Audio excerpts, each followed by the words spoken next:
Palaging unawain ang sitwasyon.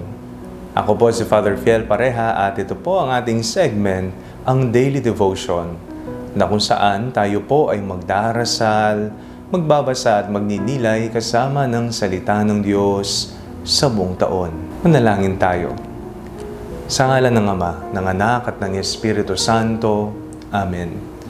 Halina, banal na Espiritu, liwanagan mo ang aming puso at isip, nang maunawaan at may sa buhay namin ang iyong salita. Amen. Our Bible passage for today is from the Gospel of St. Luke chapter 11, verses 37 to 41, and I read it for you.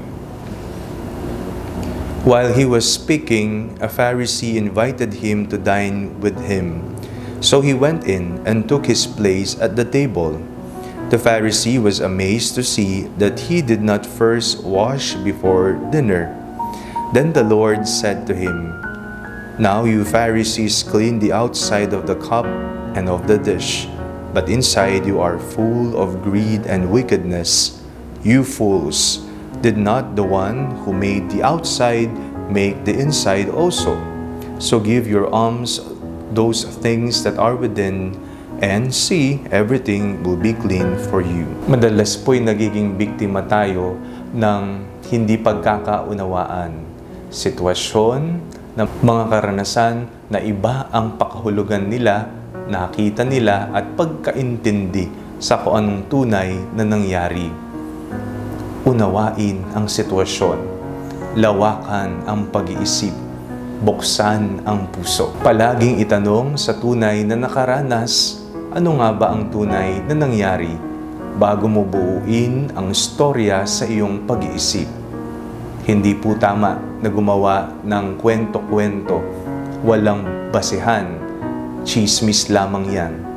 Pero kung aalamin mo kung ano ang tunay na nangyari, mainam. Sa ating pong binasang ebanghelyo, puno ng paghihigpit, legalismo ang mga Pariseo. Kung ano ang nakasulat sa batas, kung ano ang titik, maging ang tuldok na nakasulat dito ay kailangang tuparin. Ngunit sa kanilang pagkalegalistiko, may nakakalimutan sila, ang tunay na diwa ng batas.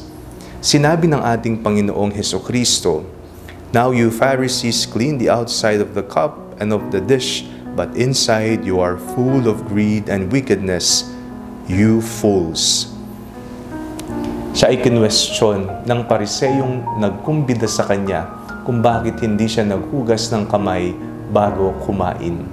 At yun ang sagot ng ating Panginoon. Mainam ang mga batas, tama at kailangan natin ng mga batas. Ngunit huwag natin kakalimutan ang diwa kung bakit ginawa ang mga ito.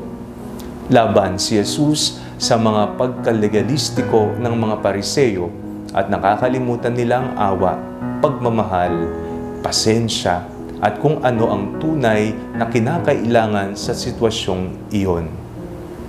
Maging kagaya tayo ni Jesus, tinitingnan kung ano ang mainam para sa nakararami, kung ano ang tama para sa iba.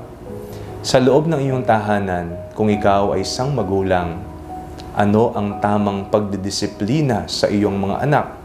Kung ikaw ay isang manggagawa sa loob ng opisina, o sa kung saan ka man nagtatrabaho, ano kaya ang mainam na gawin? Kung ikaw ay mag-aaral, palagi mong unawain ang sitwasyon ng iyong kamag-aral.